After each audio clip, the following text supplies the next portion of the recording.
It's one of the most thrilling rides at Kings Island, and in 2024, it celebrated its 25th anniversary season. Hello, everyone. Alongside Ryan Sir, I'm Don Helbig, and this is Tower Topics. Tower Topics is a podcast by Kings Island fans for Kings Island fans, because that's who we are, and that's who we care about. So we're going to start this off a little bit differently. I want to go ahead and thank all of our Prestige YouTube members. Now, Prestige members are the highest tier of supporting the show. If you want to become a member, then there's a link in the description, and members get early access to the videos. They also get members-only live streams as well as exclusive content. But we're going to give a shout-out to the Prestige members right now. And so I want to thank Miss Mandy, 1983, Lil Mac, 21, Brian Hauser, Logan Lipper, 330T, and Aaron Board. So thank you guys so much for supporting the show. Thank you to all the members, not just these guys. And if you can't support the show, then, hey, just thanks for listening. We really appreciate it. But Don, let's talk about my least favorite ride of all time, because it terrifies me. Well, of course, we're talking about Drop Tower. It opened as Drop Zone Stunt Tower in 1999. It was under that name through 2007. So built in 1999, stands 300 feet tall. You have a drop of 264 feet, and it's a thrill. I mean, it's a short ride. Once you get to the top, I don't think, no matter how many times I've experienced Drop Tower, and I think I speak for just about anyone that rides it, you can never prepare, for that second when it's going to drop. Because they leave you up there and they let the thing crank and turn and stop and pause and just torture you. They do this on purpose, Don. They're doing it on purpose. But I rode Drop Tower for the first time in probably a decade, several months ago over the summer. I'm still shaking from it. I don't know what it is. I like drop rides in general. I like the one at Kentucky Kingdom. Tower of Terror is my favorite ride ever. Drop Tower just gets me. I like it. I find it, like I said, thrilling. The thrill never wears out on that ride. I think it's one of those rides that, because it does seem to take a little while to load and unload, that capacity-wise, you'd like something to be a little greater, because it doesn't have to be a long line for it to be a bit of a wait time. But no, it's a lot of fun. I love the view from up high. I think, when you drop, you're going down at like 67 miles per hour, so you get down there quick. But it's something that, again, no matter how many times that I ride it, the thrill just never wears out. And, there's a lot of other guests, that's their favorite ride in the park. Yeah. And it's funny because as a child, when I was younger, I would ride it without even thinking about it. And I remember reading a news article about these reporters visiting Kings Island, and they're just dreading riding Drop Tower because they were so afraid to ride it. And I was like, you're not afraid of the beast, but you're afraid of Drop Tower. And then here we are. But some fun facts about Drop Tower: it actually has an elevator up the middle, for those who don't know. It does. So it's a 2-man, 2-meter wide maintenance elevator where you can access the top. I know somebody that's been up there that worked in tech services years ago. I remember their responsibility, and the reason why you've been up there is because apparently there's a phone up there, or at least there was a phone up there, and their job was one of their jobs in the early season, not the early season, but preseason, would be to make sure that all the phones worked. So they'd literally pick the phone up, dial a number, it rings, okay. And they have to do that at the top of Drop Tower. So imagine taking that 300-foot elevator, more like a lift, like a man lift, to the top just to check the elevator, Yeah, but it's ingrained as part of the skyline of Kings Island. And you see the tower, and you've got Orion, and you've got Drop Tower there when you're driving down 71. So it's part of the fabric of the skyline now of the park. But Drop Tower was one of the first PR things that I had to do when I was hired there in 2007.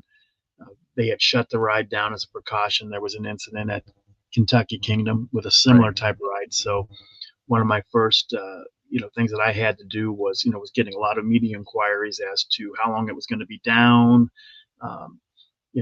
Was there any concerns that the same thing can happen there? But I had to let the media know that it wasn't. It's a similar ride, but it wasn't the same ride. Different manufacturers, and they were built differently. So that was one of my first things. That and Son of a Beast were the two things that I started off with. My first week was the reopening of both of those attractions after they'd been down.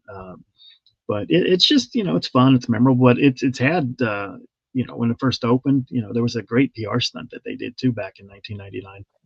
Yeah, let's talk about that because I actually found this footage, and this footage is from friend of the show, Sean Flaherty. If you ever want any footage of anything, including and up to the birth of Christ, at least theme park related, he's got it on his YouTube channel. So talk about this publicity stunt.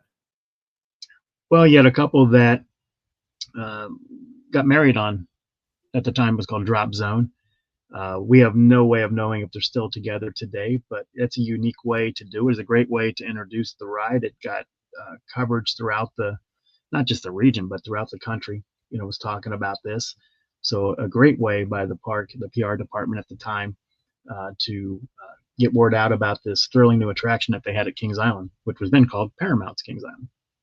Yeah, so for those of you who are watching on YouTube, as you should be, they have a red carpet, and they have there was a couple brides and grooms. There was several couples, right? Yes. Were you there for this? I was not there that day for that. No, I was tied up working for a hockey team at the time and not available to be there for it. But I remembered hearing what they were going to do with it. And obviously, seeing it on the news, reading about it in the newspapers, lots of Google alerts and things popping up. So, it was when you talk about PR stunts, it was one of the more successful ones that the park did during the 90s. Yeah, anytime you can do a wedding, it's usually pretty good. Now, just looking at this video, you can tell that the restraints have been updated. They look like just not right to us in today's world. I don't know if you can see that or not since you're wearing the sunglasses, but yeah, it's a little bit. I remember, the restraints have changed over the years with it. Yeah, they've definitely changed them, but very successful events. I remember seeing it on the news. Actually, I was just a little kid, maybe. Yeah, but you want to do things like that, when you have a major new attraction and you're talking about ways to get the word out, just past the rides, having that initial media day for it. Mm-hmm. So something like this where you have, people getting married on the ride, that's the way that they start off, by dropping down like that. I think it was a great way to get exposure for the ride. Yeah. So if anybody knows any of these couples, we'd love to hear if they're still together. I'm sure that life's had its ups and downs. Totally no pun intended. Totally no pun intended. But I'm sure that was part of the sermon that the minister gave. Yeah, there was, there's some others. I was involved in a couple getting married on Tropical Plunge when that first opened. Oh yeah. And yeah, I think about the next month they weren't married anymore. So that one didn't last long, but yes, I was part of a publicity stunt with that. Yeah, I often wonder about these things because it's a situation where it's like, marriage is a big commitment, but if you're going to get married on like a water slide, like, are you taking it seriously?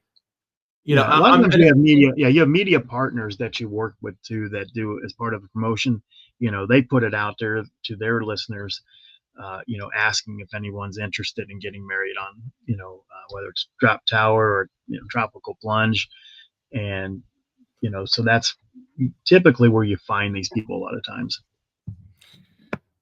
Yeah, I was actually involved with a PR stunt for this place called Wake Nation, which is in your hometown of Fairfield, Ohio. Remember Wake Nation? Well, it's still there. But when it first opened, and some of the PR stunts that they did, and you heard about it a lot because you're definitely like to have a lot of fun with it. They had Bill Mefford controlling things around there for the PR, but yeah, they had it so they had the world's longest wakeboard ride, so it was like 24 straight hours. Mm-hmm. Which totaled like 160 miles when like one person after another would go. And, I had to write a letter to the Guinness organization as a judge saying like, yeah, this really happened. But at the end of this thing, they had a wedding. So people got married by the founder or the president of Liquid Force, the wakeboard brand. But I knew the guy that got married actually because I worked with him at a previous job. Now, this dude was like, how would Clark Griswold say this? Too short of a loony bin. So not one of his, but he was a nutball. Like, and he was like clearly unhinged. But his now wife, well, I don't know if they're married or not. My guess would be no. But was saying they were talking about getting married, and then he said, "Okay, let's do it at Wake Nation." And she was like, and she said, "I agreed to it, but I didn't realize he meant in like 3 weeks." So again, it's one of those, I'm not judging anybody. I'm not saying that like anybody that gets married in a publicity stunt clearly is like going to get divorced, but it does make me think, like, do these people get married because they get their moment in the sun, or they think it sounds fun or whatever, or do they get married because, drop rides are their thing? And I guess you could put it under the same umbrella as, people that get married at Disney World. That's gimmicky, but I mean, like if me and Aaron got married and we're not going to get married at Disney World if we do, but if we did, it would be because that's a special place to us. So it would make all the sense in the world. You know what I mean? Cincinnati Gardens, after a Cyclones game, was something that, I kind of kicked around with my wife back in 1992 when we were engaged, and maybe we should get married at a Cyclones game, and we both, I knew all the fans, team was averaging, 9,500 fans a game, one of the top draws outside the NHL. And she knew a lot of the fans, and we thought, hey, that would kind of be a fun place. That's where we met, with Cyclones and that. So why not tie it in there? But she stuck to wanting to have the traditional, wedding in a church, and that was always her dream and how she wanted to have it. So I stayed out of it. I didn't have anything to do with any of the planning or anything. I let her, have it the way she wanted to have it. But that was, just one of the things that, I would have been up for that at a Cyclones game if she'd been receptive to it. I'm surprised your daughter didn't get married at a Cyclones game. I don't think she was when when she was real little and I worked for the team, but I don't think since, I stopped working for the Cyclones, which was 1996. So she was, as an infant, she went to a couple of games. But I don't think she's ever been back to a Cyclones game. No, there was one. Yeah, there was one when they wore the Beast jerseys. Oh, she went to that right before the world got set fire from COVID. Yeah, that was a fun night. I remember I ran into you. That one. Did I run into Maria? Well, okay. The reason why I said that, that was totally tongue in cheek, because Maria is definitely the type that always dreamed about the ceremony and the reception and the bachelorette party and the dress and the flowers. So like she would never sign off on like a gimmicky thing. So no. I guess you just didn't find my joke funny. Yeah, if we got married at a Cyclones game, it wouldn't have been gimmicky, at all, because, that was where, we met, and a lot of our friends, from both of the wedding parties, we met through that.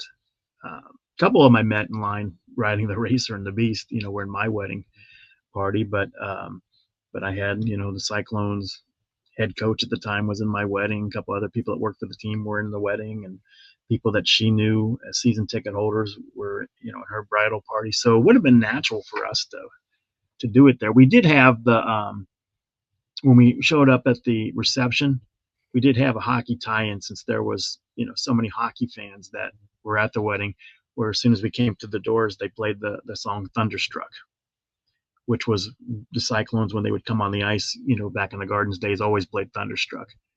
So we played that song, and, everybody, the people that weren't hockey fans that were there, a lot of them on her side of the family, were all like looking at each other going, what in the world is this? But the hockey fans all knew and got into it.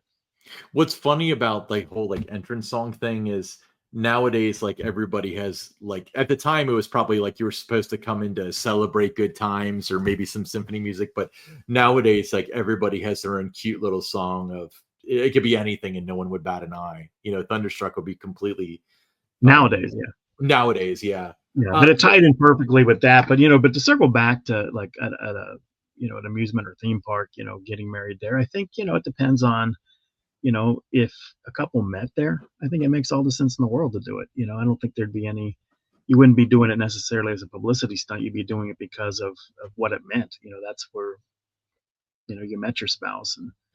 And so in that end, I think it makes perfect sense to do it.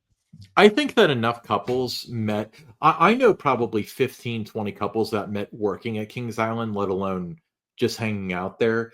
How is the international restaurant not completely available for wedding receptions? Because I don't know of people. I don't know anybody personally that would say no to that. They could name their price. They could force you to use Kings Island catering.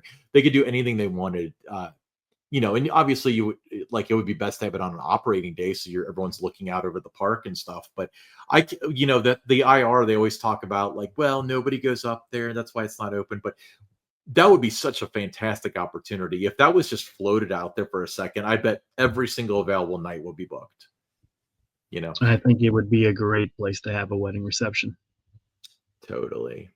Yeah, but enough about Drop Tower. We're talking about weddings. Yeah, Drop Tower, I'm not a big fan. Terrified. By the way, for those of you who don't know how it works, I'm not an engineer, but I knew it used magnets, like the eddy currents. So I figured out, because I knew that the magnets slowed it down, but how does it get from when it slows down to that last like 15 feet of just lowering to the ground? So I kind of like watched the ride for like an hour to figure it out. And maybe for other people, it takes like much less time to figure it out. But also Ryan, the ride mechanic, did a nice video on this.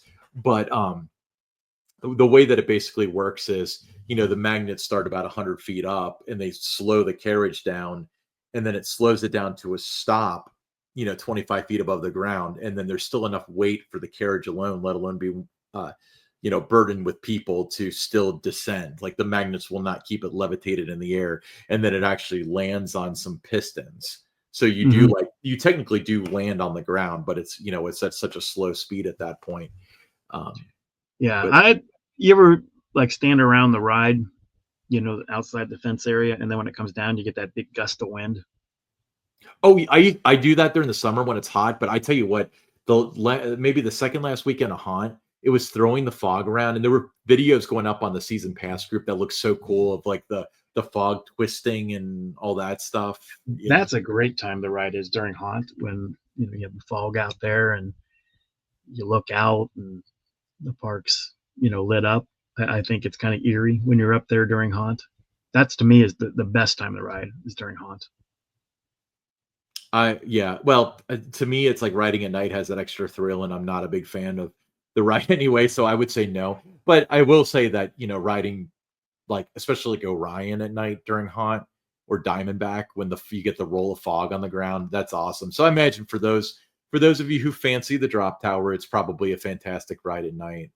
It's cool that they have the Eiffel Tower open too, because you always kind of wonder what the view would be like. I guess you could tell from Drop Tower, but it's up there.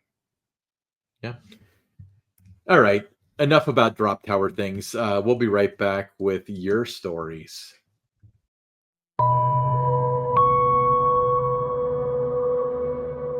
All right. Today's story is from Jim S. from Sharonville, Ohio. He said, in the summer of 1981, Kings Island was my world.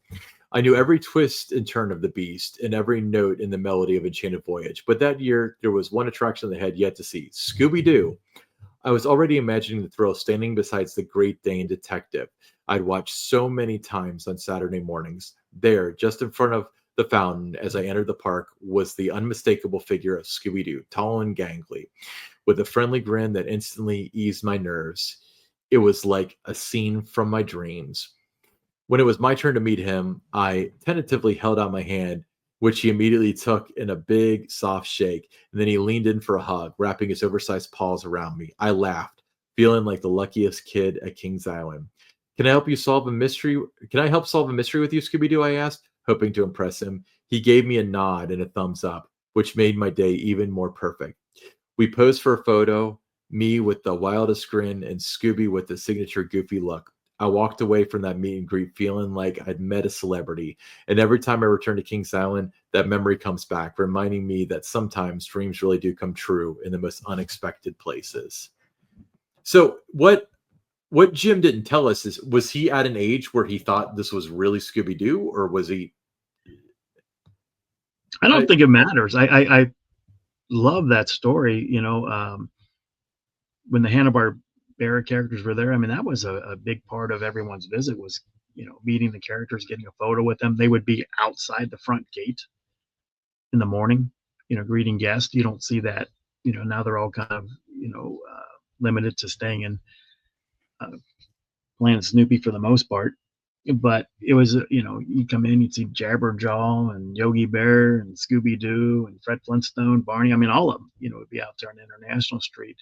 And it was always, just a great way to kind of, kick off your day, seeing all these characters that, you grew up with, like you mentioned, watching, every Saturday morning on your TV.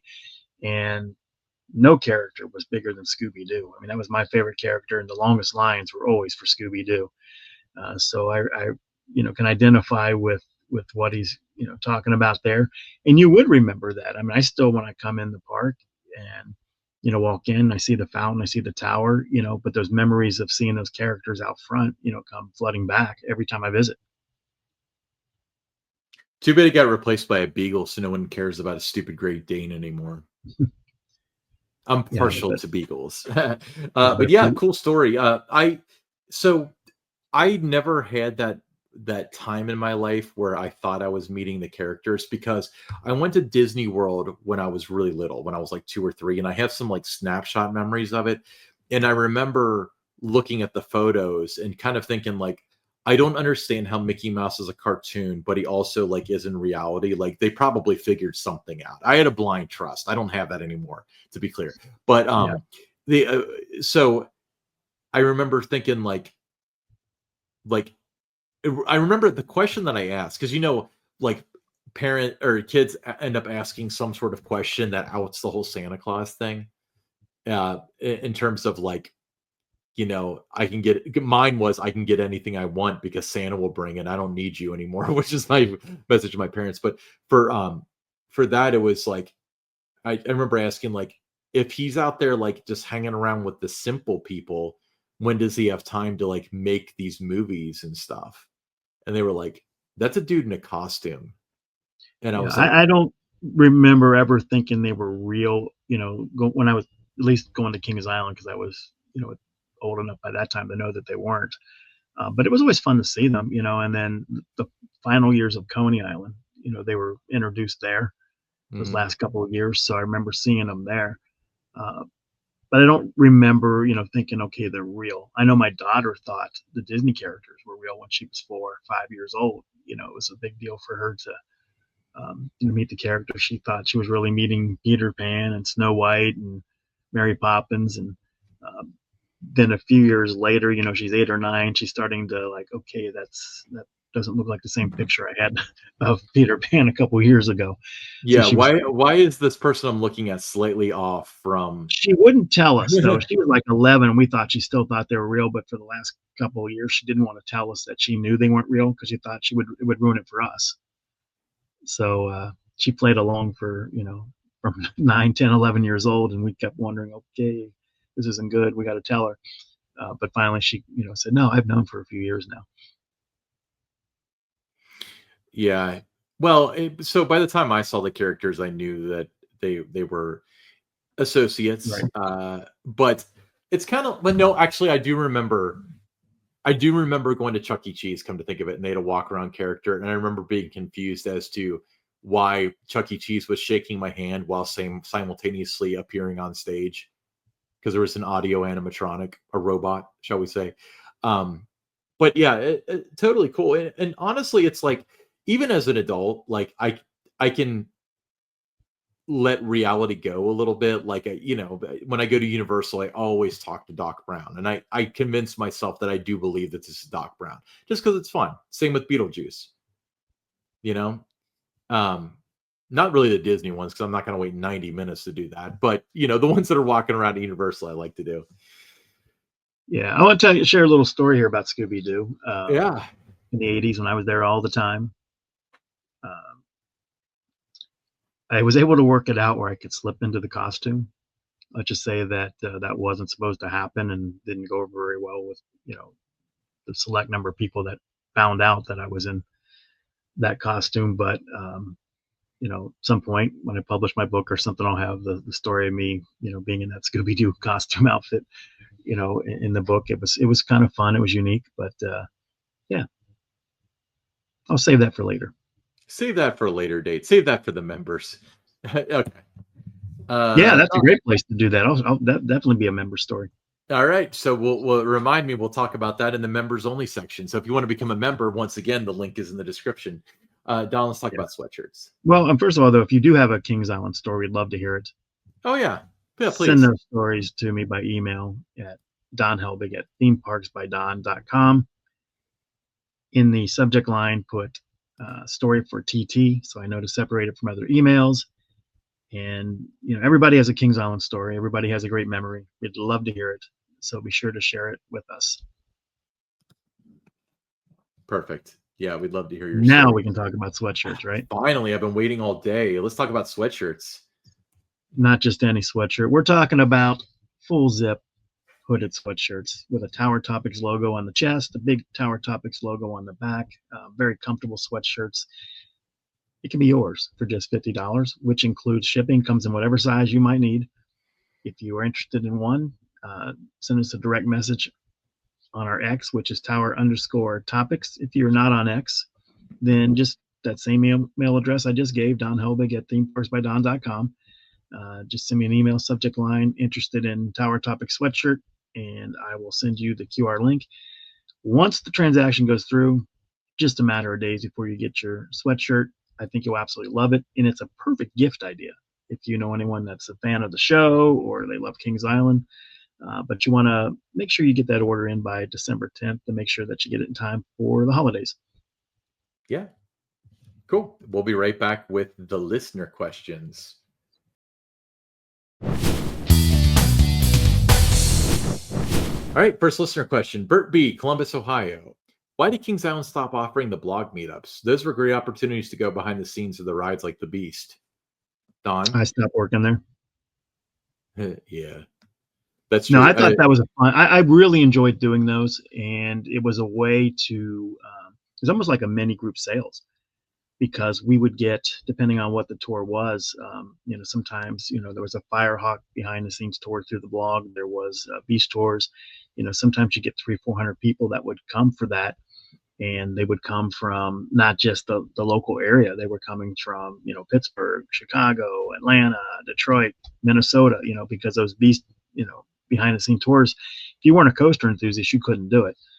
So between the, 4 or 5, whatever would be done, during the season, you're talking an extra 1,500, 2,000 people that wouldn't have come to Kings Island. So for me, it was a way to, get some incremental attendance that wouldn't have been there. It was a fun way to, take guests in some areas of the park that, they normally can't access.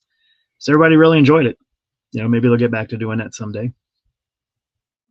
Maybe. All right. Steve H. from Delhi, Ohio. Don, when you interviewed for the PR job at Kings Island, were you nervous about it? What were some of the questions you were asked?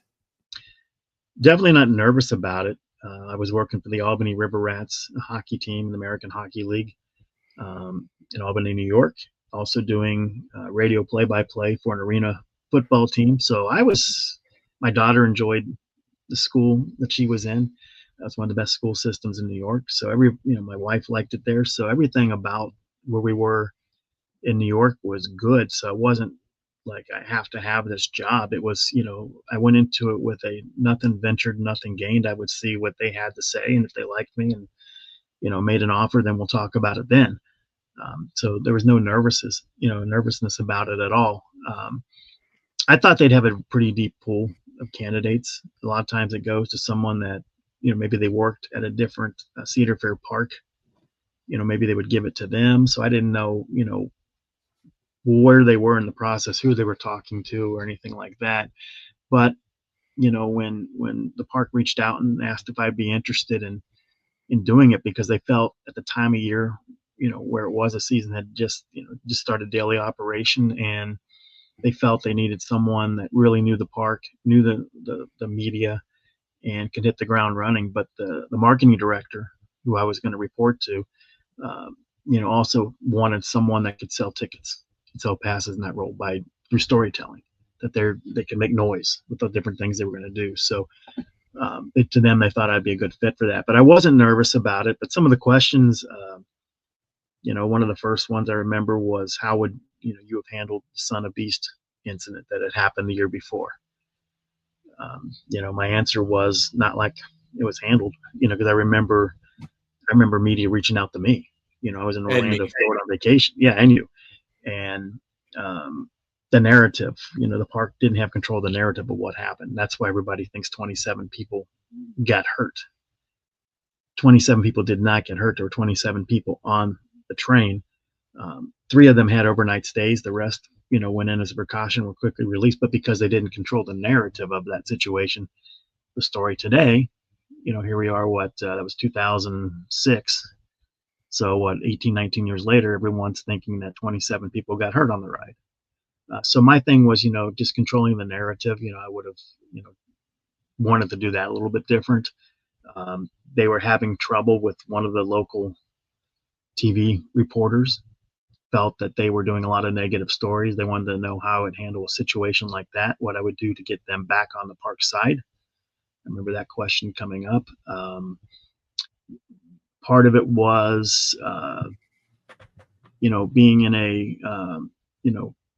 the face of the park in hockey, even though I was the broadcaster with the team, but doing the media relations for hockey, my job was to pitch the stories and have the media talking to different, players and coaches, the general manager. I wasn't the one that was interviewed, too much. And I actually liked it that way, where my job was just to make noise, get people to come out and talk to these people, tell the stories of these players.